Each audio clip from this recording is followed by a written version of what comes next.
Repas sur le pouce, sandwich avalé entre 2 réunions ou plat préparé mangé en 2 bouchées, il n'est pas rare que le déjeuner passe à la trappe. Pourtant, il est recommandé de prendre au moins 20 minutes pour manger, mais est-ce que c'est vraiment utile? Justine Corr est là aujourd'hui pour nous répondre. Alors Justine, info ou intox? Le temps moyen pour que notre organisme ressente la satiété est d'environ 20 minutes. Si le repas est plus court, le corps n'aura pas le temps de comprendre qu'il n'a plus faim. On risque de manger plus. Et ce surplus d'énergie sera alors stocké sous forme de graisse et pourrait potentiellement se faire ressentir sur la balance. Mais si j'ai un petit appétit, il se peut que je mette moins de 20 minutes à manger mon assiette, non? Même avec une petite portion, prendre le temps, ça change tout. On savoure, on respire, on fait une vraie pause. Et la digestion suit mieux.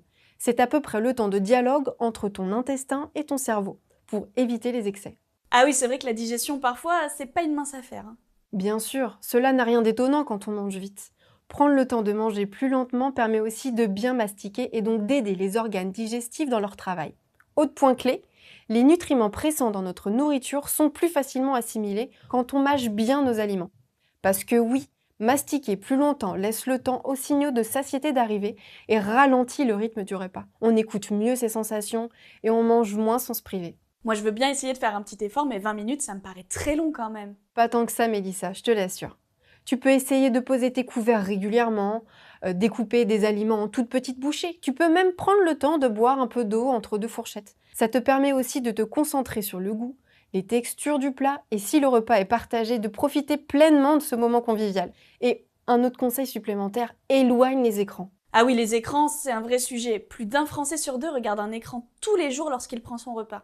Oui, et c'est assez problématique. Cette distraction empêche le cerveau de comprendre qu'il n'a plus faim. Mieux vaut discuter, lire un livre ou même écouter un podcast pour prendre davantage conscience de la quantité dans notre assiette.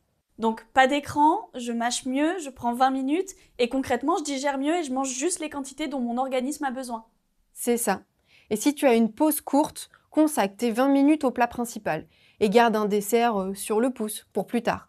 Un fruit découpé ou un yaourt à boire par exemple. L'idée n'est pas d'être parfait, mais de donner du temps au corps pour faire son travail. Merci Justine pour ces précieuses informations. La prochaine fois, je chronomètre mon repas. Quant à nous, on se dit à bientôt pour une nouvelle émission d'Info ou Intox.